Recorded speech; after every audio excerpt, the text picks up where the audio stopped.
Por tercera vez en la semana, centenares de ciudadanos mudos se citan alrededor del Congreso. No llevan pancartas ni nada que los identifique con ninguna agrupación, no hay consigna. Igual que en las anteriores, no se rastrea convocatoria en las redes sociales, nadie se ha atribuido la protesta.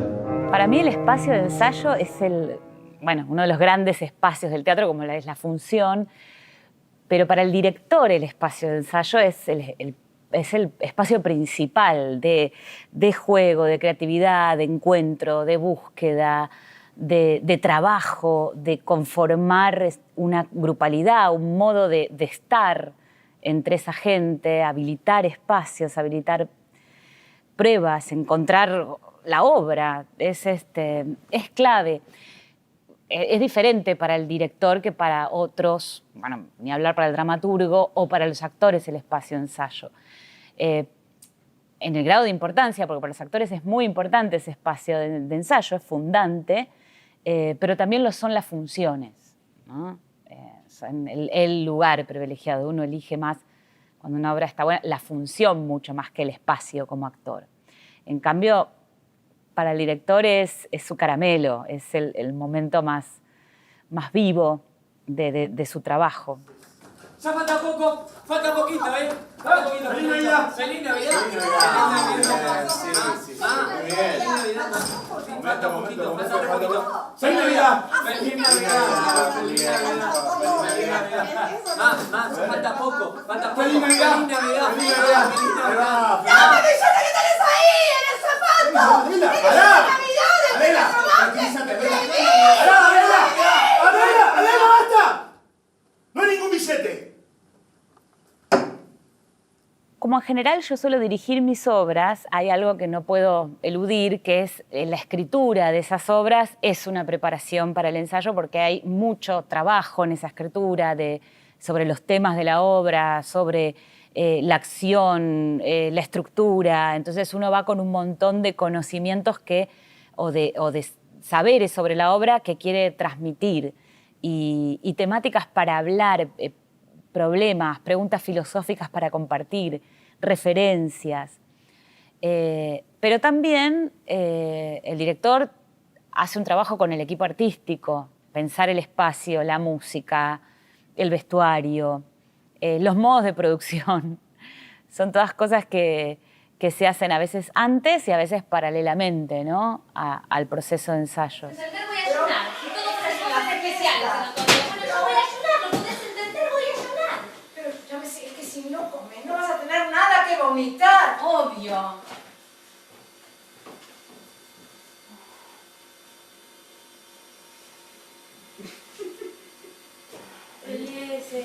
Hola, ¿qué tal? Yo soy el novio de... ¿qué tal? Soy Eduardo. Usted debe ser... Tía. ¿Y vos? Claro. Estoy muy contento de pasar feliz año nuevo con ustedes. Hola. Vimos que no ibas a venir. Los primeros ensayos, en general, son momentos de descubrimiento. Yo pienso que hay que trabajar en capas. O sea, yo siempre trabajo en capas. Porque sé que no puedo marcar todo del principio, porque estaría, si quiero resultado ya, estaría como no dejando al actor apropiarse, no pudiendo yo descubrir cosas de las propuestas de ellos. Para algo uno los elige o elige esas personas, ya hay un montón de preparación en la elección de las personas. Es un momento muy pensado, muy vivido, como uno elige quiénes van a ser los que te acompañen en esa aventura y por qué. Y muchas veces al principio es como bastante tortuoso para el actor que el director empiece a marcar. Entonces, al principio hay como un trabajo de, bueno, vayamos encontrando, amigándonos y también de cierta libertad de prueba, donde aparecen los hallazgos. Y en un momento aparece, esta es la obra, este es el tono que quiero. Luego aparece ya la repetición y en la repetición aparecen otras capas que son igual de interesantes, son más trabajosas porque ya por ahí tienen más técnica de por medio y hay que empezar a marcar situaciones más técnicas con los actores. Yo no soy muy amiga de marcar de hablar mucho de cómo es el personaje o de marcar obsesivamente al principio un modo de comportamiento. Pero después, o la psicología, o explicar la psicología del personaje. Pero después sí soy bastante obsesiva en situaciones técnicas, rítmicas, en la música del habla, en hasta dónde se pisan, dónde van, dónde ralentan, las direcciones, dónde tiene que bajar el aire y por qué. Hay obras donde trabajé más grupalmente, con trabajos previos porque había una búsqueda específica. Y hay otras obras en las que, en la mayoría, ya llega un momento en que, para qué te voy a mentir, hay una pequeña preparación vocal y física para comenzar, pero después es uno a uno, según los temas. Hay temas que por ahí digo al oído y hay temas que por ahí blanqueo delante de todos para que podamos todos probarlo, para llevar a uno hacia un lugar. En general es un espacio que, para mí, el espacio de ensayo tiene que ser un espacio seguro, de mucha felicidad, seguro en el sentido de que nadie la pase mal, de que somos todos del mismo equipo. Y eso creo que se transmite en las funciones. ¿Quién era? No entendí. El número estaba bien, me dijo la dirección de acá y que era Segundo López Méndez y que salga ya de su casa. Bueno, qué raro. Creepy. El tipo tenía como mi misma voz y se asustó, de verdad. ¿Cómo se asustó? ¿Te asustó a vos?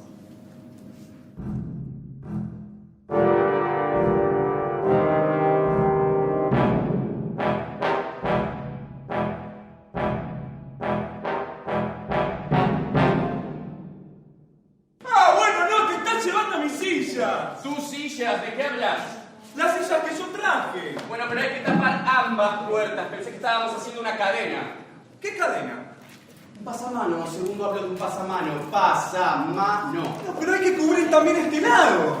¿Qué lado? ¿Ahora hay dos lados? Para mí hay algo de esa previa del ensayo que tiene que ver con unos minutos de encuentro en donde también está bueno que se arme grupo y que la gente haga lo que quiera. Ese lo que quiera es importantísimo para mí.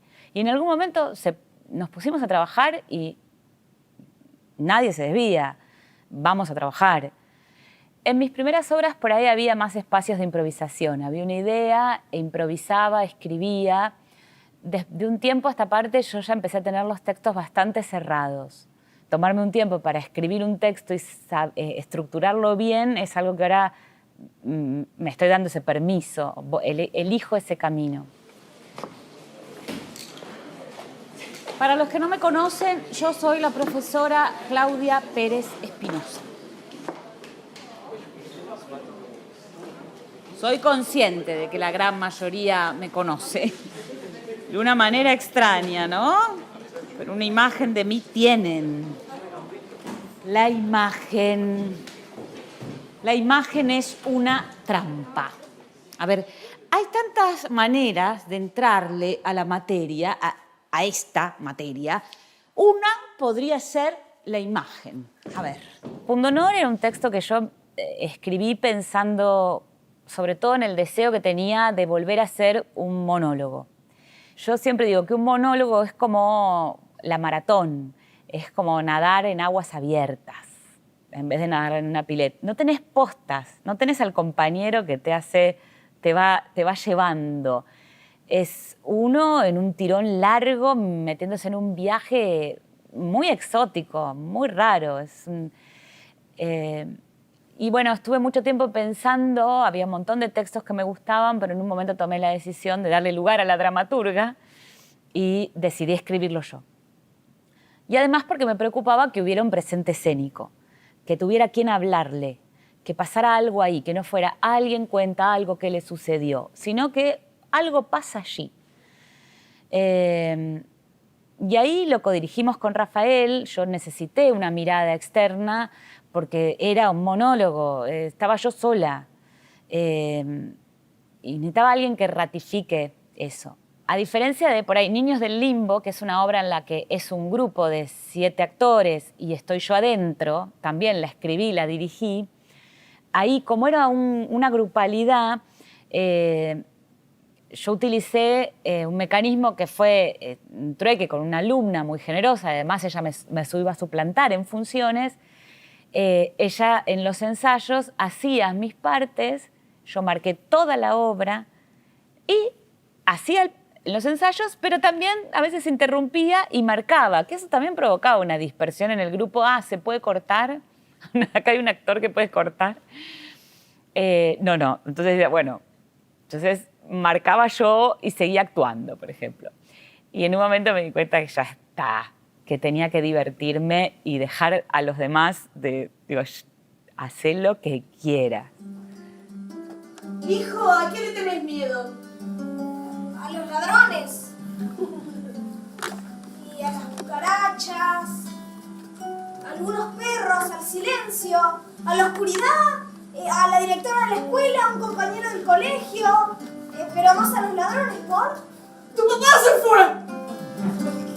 ¿A dónde? No sé, ni él tiene idea. ¿Pero vos te vas?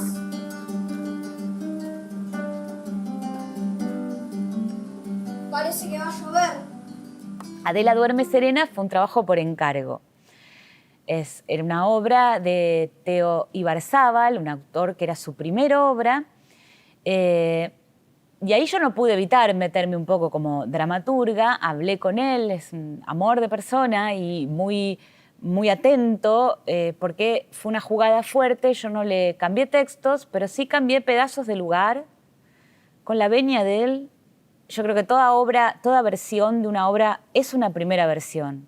Me parecía que la obra tenía muchas más posibilidades y que había algo que teníamos que agarrar. Y ahí fue cuando metí eso fue una decisión que es rara, ¿es de dirección o es de dramaturgia? Metí 2 personajes sin texto. Y nadie entendía muy bien. Yo lo había pedido, aparte fue en el Teatro Cervantes, tuve que justificar porque había otros 2 personajes que no estaban en el texto. Lo justifiqué, me dieron el ok, pero nadie entendía muy bien, ni siquiera los personajes que estaban, ¿qué hacemos nosotros acá? Y era como 2 obras paralelas en el mismo espacio. Estos personajes estaban en otro tiempo, pero al principio podías no entenderlo de manera inmediata. Después te ibas dando cuenta por las ropas, pero era jugar un poco que era una viejita hecha por Amanda Busnelli, que estaba ahí y podía ser alguien, un anciano de la familia olvidado. Y jugamos un rato con esa idea de que no fuera claro que ella estaba en otro espacio, aún dentro de la casa había otro tiempo contenido. Y empezar a jugar quién era este personaje. Y ese personaje se va cargando de sentido y está en el medio de las escenas sin estar. Y de pronto llega el hijo, ¿no? Y que saca la guitarra y tiene un instrumento que se va a unir con el niño pequeño y la gente empiezan a hacer esas uniones.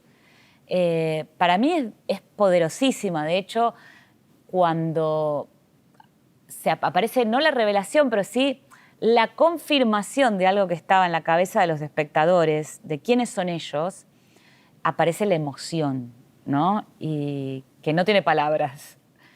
Y creo que era uno de los momentos más contundentes de la obra y era un momento que era sin texto. Creo que a veces el exceso de palabras puede impedir la emocionalidad, ¿no? O otras zonas de poéticas visuales. Pero bueno, no es que se reniegan, pero que está bueno darle aire a eso. Nos pasó en Niños del Limbo que había un personaje, el personaje que hacía Alejandro Sigman, que tenía muy poco texto también. Era fantástico lo que hacía, pero él no entendía, él la verdad que quería texto y entendía que tenía muy poca participación y estaba todo el tiempo en escena. Y era protagónico, pero todos estábamos un trabajo de marca, de estudio, de esto, del otro, de juego de pelota entre todos los personajes, pero él tenía que estar afuera del juego de pelota. Y esa era la gracia, donde interrumpía, donde develaba cosas de la teatralidad. Ah, bueno, acá tiene. Gracias. Bueno.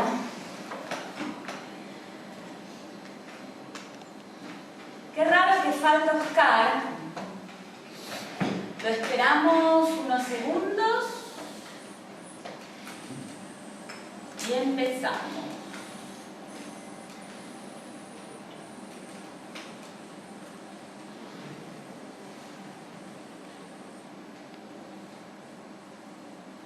¿Y Jimena y Andrés? Jimena y Andrés van a venir en otro horario. Bueno, vamos a empezar. Hubo una obra en el combate de los pozos que necesitábamos ver qué pasaba con los cuerpos, como ordenarlos para dar, sobre todo para poder que los cuerpos narren. A veces los cuerpos de los actores tienen que narrar cosas que no hay.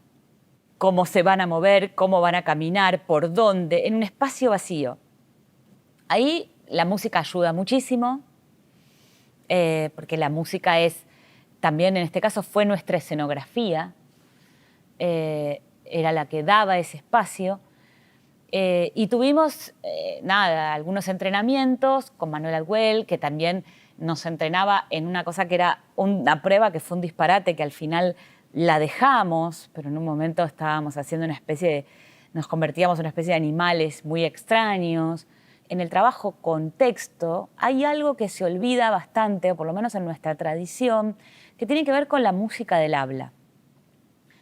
Y eso también es cuerpo, la voz es cuerpo. Y es la columna de aire y cómo y dónde se coloca, los lugares de colocación. Y entonces, para mí eso, trabajo bastante con eso, y para mí es trabajo también que tiene que ver con el cuerpo. Pero parece que estuviera dividido, ¿no? El cuerpo y la voz. Pero no.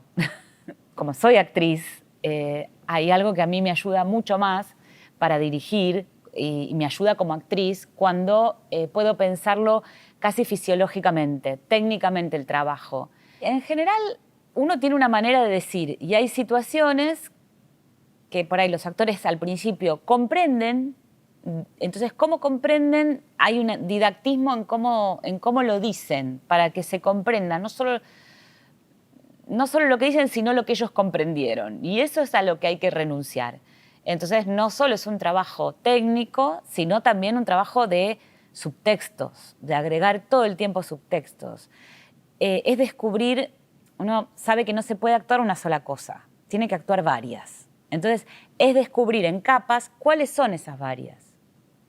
Son, ¿no?, imágenes que están latiendo por debajo, como diciendo, bueno, estás diciendo el texto, pero en realidad estás pensando en qué linda la pulsera que tiene, y además estás pensando en cómo le resuena al otro, no al que le estás hablando, sino a uno que está ahí, lo que estás diciendo.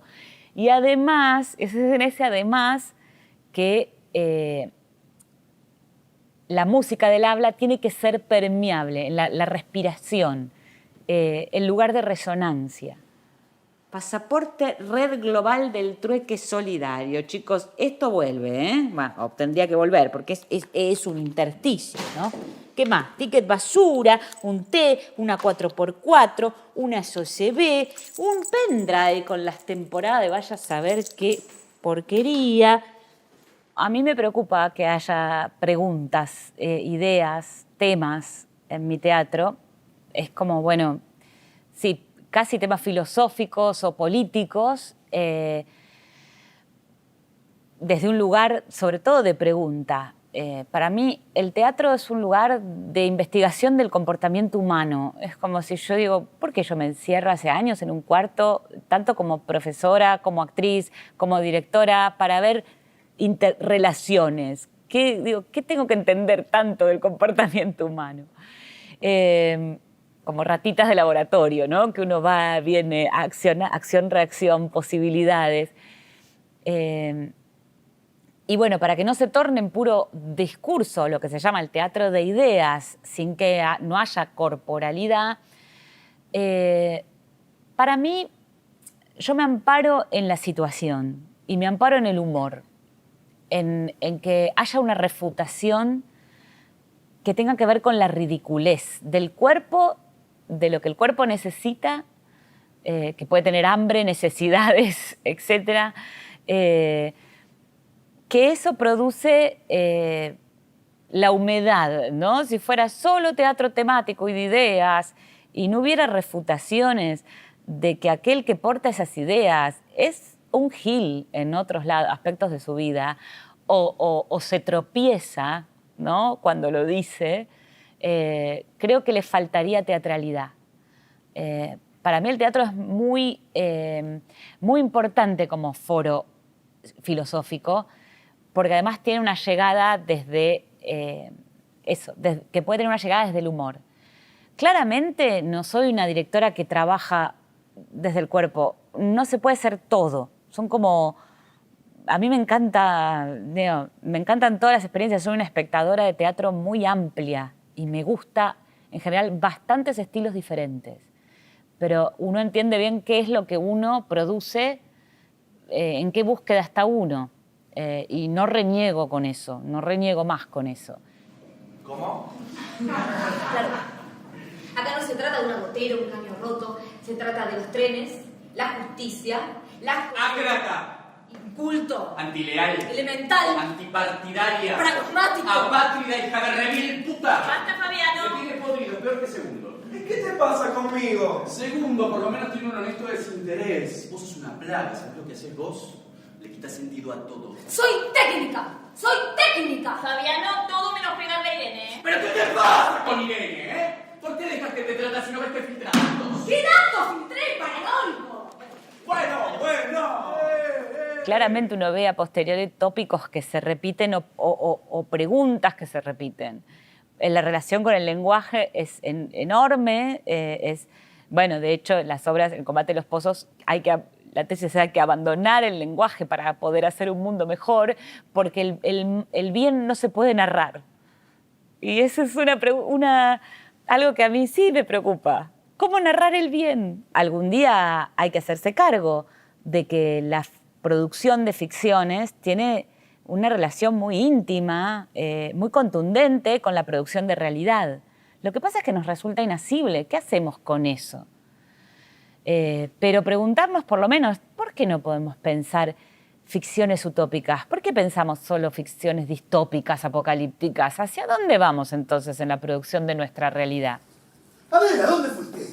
Ay, voy a entregar un pedido, a dar un paseo a lo de Inés. Podrías haber avisado, ¿no? Ahora yo te tengo que avisar a vos. Adela, tenés que avisar. Le avisé a Blas.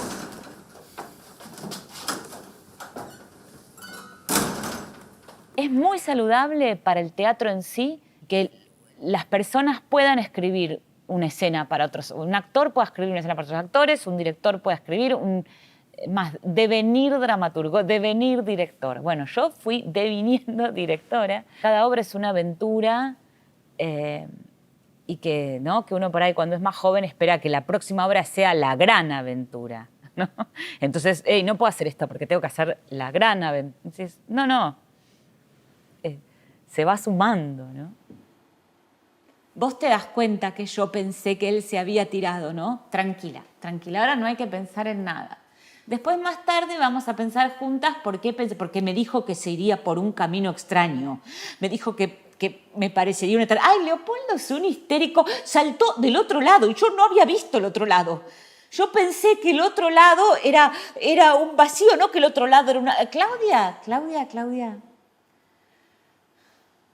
¿Vos sos consciente de que vos no podés tomar contacto con estas emociones?